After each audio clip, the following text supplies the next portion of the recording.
Cuando un varón está privado de libertad, siempre hay una mamá, una esposa, una compañera, una hermana que lo va a visitar. En el caso de las mujeres son mucho más abandonadas. Y bueno, y ahí la fe que empecé a tener porque veía las cosas que hacía Dios en otras vidas. Dios es un Dios que Él no hace acepción de personas. Dios nos ama a todos de la misma forma. Las cárceles de mujeres reciben más visitas de congregaciones religiosas que las de hombres, a pesar de ser menos del 10% de la población carcelaria. ¿Qué ven las iglesias en las cárceles de mujeres? ¿Cómo es el vínculo iglesia-estado en el sistema penitenciario? ¿Cómo entra en juego el mandato social del ser mujer? Todas estas preguntas son tratadas en la investigación de nuestra invitada. Hoy, en La Madeja, entrevistamos a Camila Ciñago por su investigación En sus manos.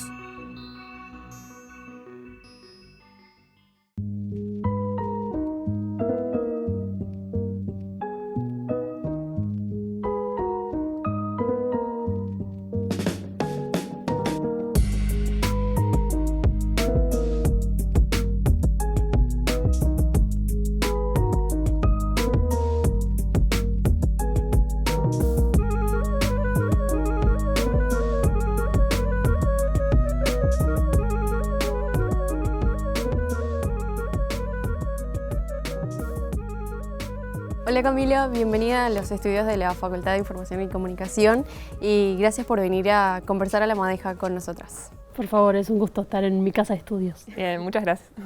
Primero que nada, preguntarte, ¿cómo llegaste a tratar el tema de tu investigación? La tenemos acá, sabemos que fue tu trabajo final de grado y que aborda el cruce entre los temas de religión, cárceles y mujeres. ¿Cómo llegaste a este tema y por qué decidiste tratarlo? Bien, creo que todo se remonta primero a 2018, que de hecho en una materia de acá de la FIC, en Periodismo de Investigación, asistí a la Unidad 4, Santiago Vázquez, y en ese momento un poco se comentaba sobre las iglesias, ¿no? De hecho, era como, yo decía en la tesis, como que había un paisaje poco cotidiano. Llegaban mujeres vestidas de rosado o mujeres con polleras hasta el piso o de repente varones del traje, que no es común verlo. Entonces ahí se me generó una incógnita, ¿sí? ¿Qué está pasando con las iglesias acá? El Instituto Nacional de Rehabilitación me proporcionó datos de cuántas iglesias asistían a todas las cárceles del país. Y en ese sentido, bueno, a partir de ahí, lo que sucedió fue que me llamó la atención el dato específico de que la cárcel de mujeres y la cárcel de mujeres con hijos era la que recibía más iglesias y que si se las compara con la cantidad de población carcelaria que tienen las cárceles de varones, es notoriamente menor. Entonces, bueno, eso me siguió quedando ahí en el tintero. Al año siguiente, en el semanario Brecha, pude asistir a la Unidad 5, presenciar el culto de la Iglesia Universal y de confraternidad carcelaria, y allí surgió algo un poco más que fue, bueno, la Iglesia Universal realiza donaciones a la cárcel de mujeres, ¿no? Allí hubo, si se quiere, un abordaje un poco más cercano, pero me seguía quedando, bueno, la incógnita de qué pasa a nivel general, ¿no? A nivel país, con estos datos de que, bueno, más iglesias van a las cárceles en las que habitan mujeres. Fue entonces que, bueno, ahí se me abrió como un portal para llegar a trabajarlo en mi trabajo de grado. Además, también, paralelamente, a través de búsquedas documentales y de ponerme a buscar, bueno, esto ya se ha estudiado, qué es lo que está pasando con este tema, habían pocas notas periodísticas, había un abordaje también poco en cuanto al académico. Sí estaba la historiadora, por ejemplo, Graciela Saprissa, que lo había abordado más el papel, bueno, de las monjas del Buen Pastor en el siglo XX. Néstor da Costa, el sociólogo, también había abordado un poco con foco en la Unidad 4, ¿sí? En la cárcel de varones, pero seguía faltando esto que también Saprissa dice, la mirada en la reclusión de mujeres, ¿no? Entonces, bueno, ahí se silvanaron un montón de cosas que me hicieron focalizar esto y bueno, me pareció importante justamente visibilizar algo que de cierta forma estaba un poco invisibilizado. Ahí mencionaste bien que las iglesias van más a las cárceles de mujeres en comparación a las cárceles de los hombres, si vemos la población. Capaz que nos puedes contar por qué esto sucede. Sí, creo que es una de las preguntas más difíciles, o sea, que es una respuesta que quizás quien lea la investigación puede sacar conclusiones distintas, ¿sí? Pero sí hay algunos factores que, conversando con las distintas fuentes que entrevisté para la investigación, se pueden denotar, en el sentido de que, bueno, hay un hecho por un lado, o sea, el foco está en las privadas de libertad y en las iglesias, ¿no? La privada de libertad recibe, las mujeres, menos visitas que lo que reciben los varones. ¿Qué pasa con eso? Las visitas proporcionan gran parte de necesidades básicas insatisfechas que el Estado no las cubre, ¿sí? O sea, cosas alimenticias o cosas de higiene. Las iglesias cubren eso, ¿sí? Ahora, ¿por qué eso puede hacer que las cárceles de mujeres reciban más, ¿no?, que los varones, o que haya una necesidad mayor? Porque, bueno, también las mujeres dentro de la cárcel continúan cumpliendo el mandato de la maternidad. Entonces también eso hace que, bueno, que necesiten más quizás que los varones de esas donaciones que brindan las iglesias. Pero por otro lado, y algo también muy importante que me decían las distintas académicas e incluso Paula Lacaño, que es la directora de género del INR, y es que la mujer privada de libertad rompe un estereotipo de género, ¿no?, con lo que se supone que es el deber ser mujer. Entonces, ¿qué pasa cuando pasa eso? La mujer siente culpa, por ende busca en las iglesias un cierto perdón.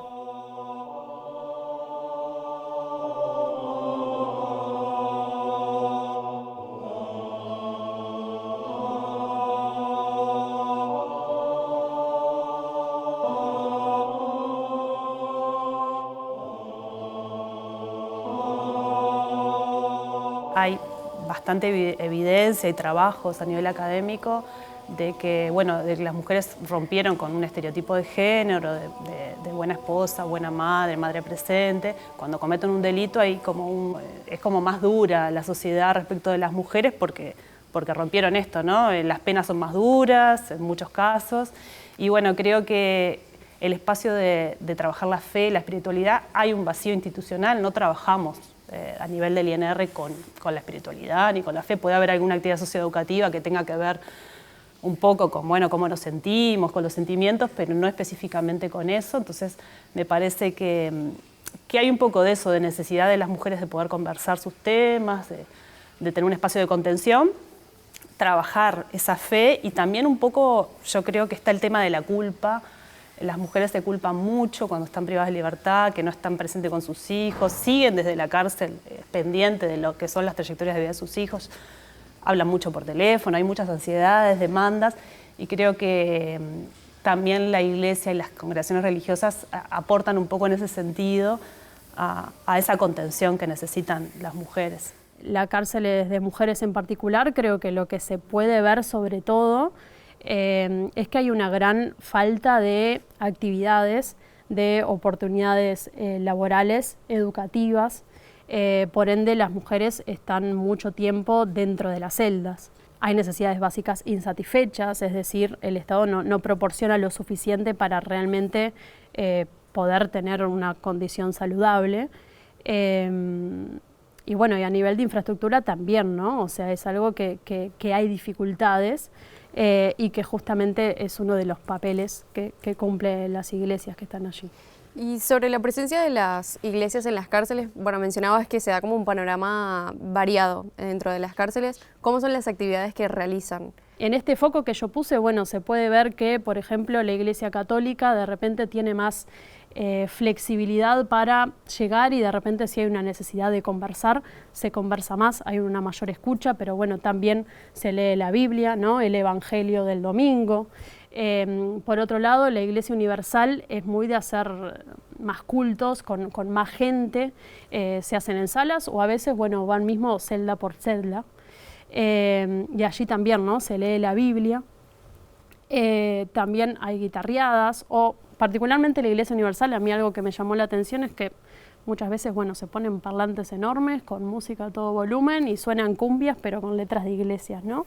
Pero por otro lado también cabe destacar que hay otras iglesias o congregaciones que son un poco más estrictas de cierta forma y plantean incluso evaluaciones, ¿no? Por ejemplo, con Fraternidad Carcelaria, que lleva 2 programas adelante, en el que, bueno, hay asistencia, o sea, si faltás te ponen la falta, en el que llevan adelante programas y pruebas que el estudiante, la estudiante, tiene que aprobar estas cosas, ¿no? Los testigos de Jehová tienen un formato de cierta forma similar y tienen un cronograma y tienen ejes temáticos a desarrollar. Siempre todo esto obviamente basado en la Biblia o en sus creencias, ¿no? Que eso también es una particularidad que arrojaba la investigación, y es que, por ejemplo, los testigos de Jehová, justamente por este formato que de repente puede ser más educativo, pero que sigue basándose en la Biblia, entró no por el área religiosa, o sea, no por el área eclesiástica, sino por el área educativa.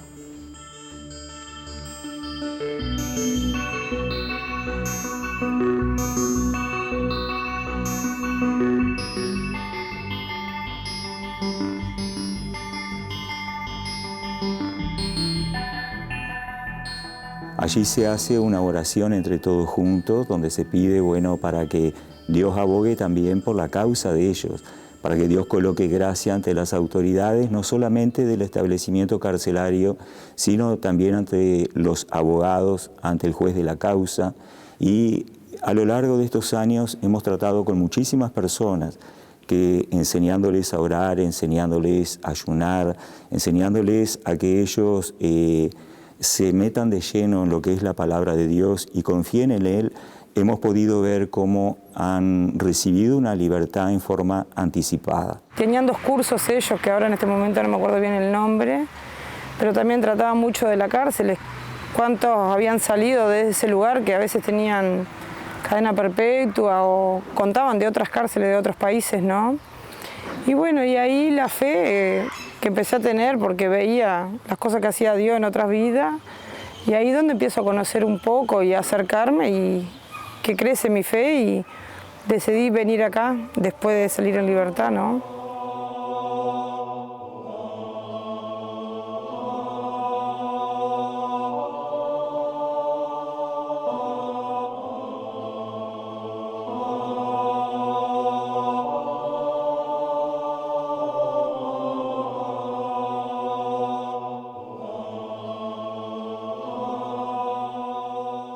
Vos en tu tesis hiciste, dentro del trabajo, ¿no?, de investigación, pedidos de acceso a la información. Entiendo que hiciste uno para el Ministerio del Interior con el tema de las donaciones o la inversión de las iglesias en las cárceles. ¿Qué descubriste sobre esto, no? Sí, hice 2 pedidos de acceso a la información, pero uno, la respuesta no entró para la tesis. En ambos me demoraban bastante en responder, que eso luego capaz hablaremos un poco de bueno, lo que muestra también eso.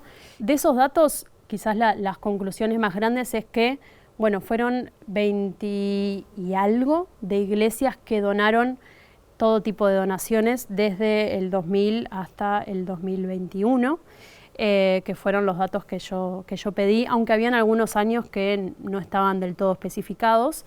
Y de todos esos años y de todas esas iglesias que donaron, las cárceles que recibieron más donaciones fueron la cárcel de mujeres en primer lugar y la cárcel de mujeres, de madres con hijos e hijas en segundo lugar. De todas las cárceles fueron 6 las que recibieron donaciones y 4 de esas cárceles habitaban mujeres, ¿sí? Por otro lado, las iglesias que más realizaron donaciones fueron la Iglesia Católica y la Iglesia Universal. Ahora, si bien en los datos se muestra que la Iglesia Católica donó un poco más que la Iglesia Universal, las donaciones que se mostraban, por lo pronto en los datos, ¿no?, porque después a veces en las palabras hay algunas cosas que difieren, son distintas cosas. Es decir, la Iglesia Universal donaba cosas, la mayor donación era, por ejemplo, puertas, inodoros, lavarropas, cosas grandes, ¿no?, que digamos, bueno, pintura un montón. La Iglesia Católica era más, bueno, relacionado con la ropa, algunas cosas de alimentación también, aunque sí también tenía registrado algunas donaciones de, por ejemplo, computadoras, ¿no? Pero algo, por ejemplo, que no entra en los registros es que la Iglesia Universal cada vez que va, según la pastora con la que conversé, dona 120 kits de alimentación.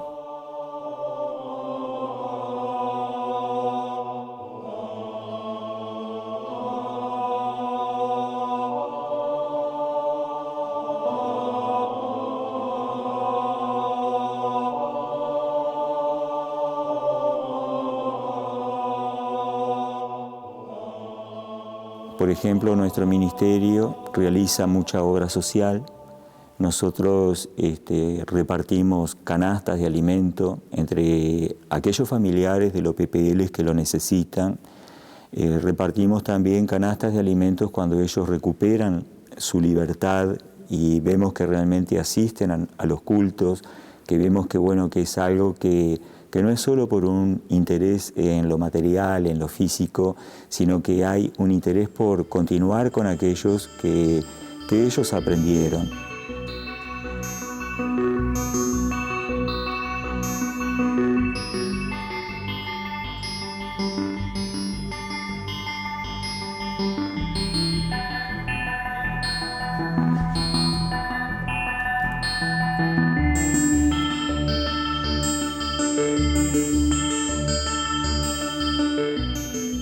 Esto tiene que ver un poco tal vez con una de tus hipótesis en la investigación, que era como una especie de 3 ejes porque buscar el razonamiento de por qué las iglesias van a las cárceles, las razones por las que las privadas de libertad asisten o no a las actividades y las razones del Estado para permitir el ingreso de las iglesias.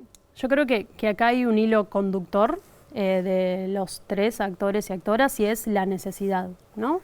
O sea, una necesidad que se nutre de carencias y que justamente hace ver que de repente algo que es opcional como el asistir a la iglesia o, porque eso no es obligatorio, ¿no? Es una opción dentro de todas las que hay dentro de las cárceles, o bueno, el permitir a las iglesias se vea como algo obligatorio, que sea como la única salida aparente.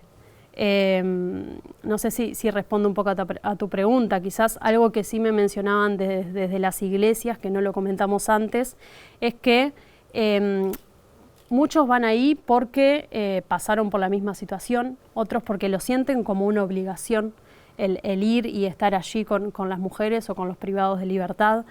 Y por otro lado, algo que también se mencionaba desde el Estado, o sea, desde las autoridades con las que conversé, es que hay una necesidad y por tanto cualquier tipo de ayuda es recibida. La persona se siente sola, se siente frustrada, la persona también se siente, como te puedo decir, con remordimiento por lo que hizo y quiere un cambio en su vida. Hay gente que radicalmente te dice, no quiero vivir más así, de esta manera. Perdí mi familia, perdí mis hijos, estoy acá, no tengo amigos. Entonces quieren una reversa en su vida. Porque creo que fue lo que me ayudó a que mis hijos estuvieran bien, mi fe, ¿no?, que tuve en ese momento de estar dentro de una cárcel sola, la fe de pedirle a Dios que mis hijos no fueran perdidos por un camino de drogadicciones, de que anduvieran robando, los malas juntas. Creo que Dios estuvo siempre escuchando mis oraciones, que cuando salí de la cárcel mis hijos no robaban. Si bien pasaron todos esos procesos cuando yo no estuve, cuando salí, Dios me dejó los hijos que había dejado hacía 2 años atrás, sanos, sin drogarse.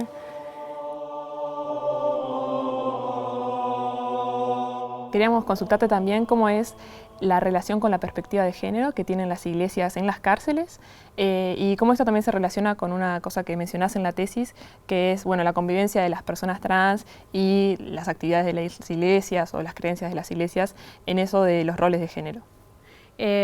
Algo que me dijo mismo Paula Lacaño fue que, bueno, en una actividad del 8 de marzo en la cárcel de mujeres, desde género del INR se estaban realizando actividades con respecto al feminismo, con los derechos avanzados, y por otro lado, bueno, había otra iglesia que asumo por las narraciones y por luego lo que me comentó la propia pastora, que era de la Iglesia Universal, de que, bueno, realizaban actividades de belleza, ¿no? Esto de, bueno, de peinarse, de ponerse linda, que no es que esté mal, simplemente que se relaciona con la construcción de género, ¿no? Lo que se supone que es el ser mujer. Esto se evidencia también en otras cosas, como en esto del corregir, de cierta forma, ¿no? Pero quizás sí más yendo a las mujeres trans en particular y a la población trans, yo lo que decía allí es que no hay una conversión a la fuerza, ¿no? Porque no la hay, pero sí la hay a través de la palabra. ¿Por qué? Porque, bueno, algo que me mencionaban particularmente, esto más yendo a los pentecostales y neopentecostales, ¿sí? O sea, la Iglesia Católica con fraternidad carcelaria no me mencionaban esta mirada, ¿sí? Pero sí la Iglesia Universal, bueno, sí los testigos de Jehová también, sí Dios es amor. Por ejemplo, algo que me mencionaba una de las que conversé de las testigos de Jehová, es que, bueno, en la Biblia la homosexualidad está condenada y eso se brinda en las clases que imparten, ¿sí? Eso ya de cierta forma condiciona a la privada de libertad que está escuchando. Pero por otro lado, otro ejemplo también así como más vívido, fue que la pastora de la Iglesia Universal me mencionó que, bueno, que ellos, esto es algo que decían todos, ¿no? Todos aceptamos a todos y a todas, ¿sí? Como son. Ahora, en un momento ella me dice como que una de las privadas de libertad, que las mujeres trans que salió del módulo en el que estaban, la unidad 4, volvió a ser normal. ¿Cómo volvió a ser normal? Porque volvió a vestirse como varón, ¿sí? Entonces, ella no me dijo explícitamente que no se aceptaban a esas personas, pero sí que lo normal era que vuelva a corresponder con su propio sexo. Dios es un Dios que Él no hace acepción de personas. Dios nos ama a todos de la misma forma. Entonces, ¿quiénes somos nosotros para marcar una diferencia entre la persona trans? Por supuesto que no.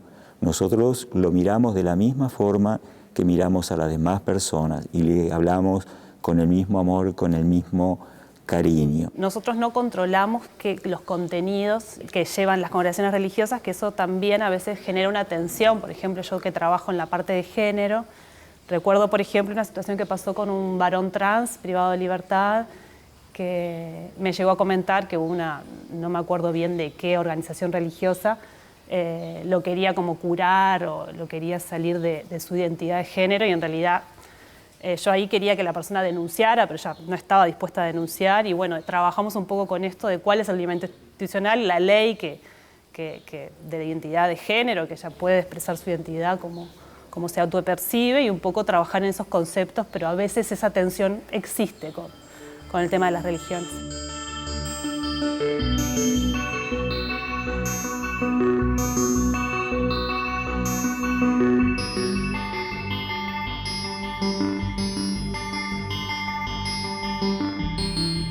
En tu tesis das cuenta de que las autoridades a las que consultaste no tenían conocimiento de que un espacio que había reconstruido la Iglesia Universal en la unidad número 5 en realidad funcionaba como un templo propio de la Iglesia Universal y no como tal vez un espacio común de las distintas iglesias. Esto es una información relevante que surgió de tu investigación y habla un poco de lo que es el control del Estado en las cárceles y bueno, sobre el tema de las iglesias. ¿Lo consideras uno de tus principales hallazgos? No sé si será el principal hallazgo, pero sí creo que dice mucha cosa, ¿no? O sea, algo que también se demuestra en la investigación es que una vez que las iglesias son habilitadas a partir del protocolo para la atención religiosa, no hay un mayor control del Estado una vez que entran, ¿no? Rejas adentro, como yo pongo ahí. Es decir, lo que sucede ahí adentro mucho no se sabe, ¿no? Y de hecho, bueno, esto que tú mencionás, yo lo hablé tanto con Paula Lacaño como con el director del INR, Luis Mendoza, y ambos desconocían que en la unidad 5, la cárcel de mujeres, había un templo de la Iglesia Universal, que estaba con candado y que entraba hacia adentro, tenía 2 baños y estaba perfectamente en condiciones, ¿no? Y que es algo que incluso desentona con el resto de la cárcel.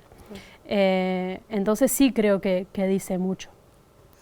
Para terminar, bueno, pedirte, capaz que preguntarte, ¿qué balance haces de tu trabajo de investigación? Sabemos que el trabajo de investigación la mayor parte fue en pandemia, significó capaz una dificultad mayor. ¿Cómo valorás tu trabajo?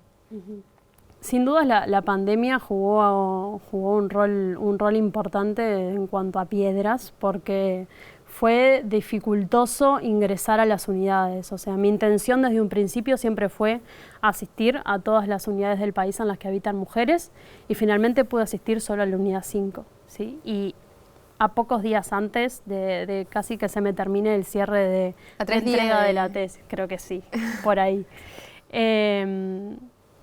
Fue dificultoso en ese sentido, fue dificultoso porque también antes en realidad era más sencillo de cierta forma ingresar a las unidades, ¿no? Sobre todo cuando se trata de un proyecto de la universidad. También ahí se denotó algunas, en la comunicación del propio INR y del Ministerio del Interior, derivaciones a distintos lados porque no se sabía muy bien con quién iba derivada mi solicitud. Pero bueno, eso, me cuesta como valorar yo misma mi propio trabajo, pero sí creo que algo que destaco y que me parece importante es visibilizar algo que de repente no se sabía tanto y siempre me parece importante también el foco justamente en el género y en las desigualdades de género, ¿no? Por tanto, eso lo valoro positivamente, de que pueda haber un piso ahí sumado a todo lo que han hecho los demás historiadores académicos e investigaciones y que está abierto de mil formas a seguirlo investigando, ¿no?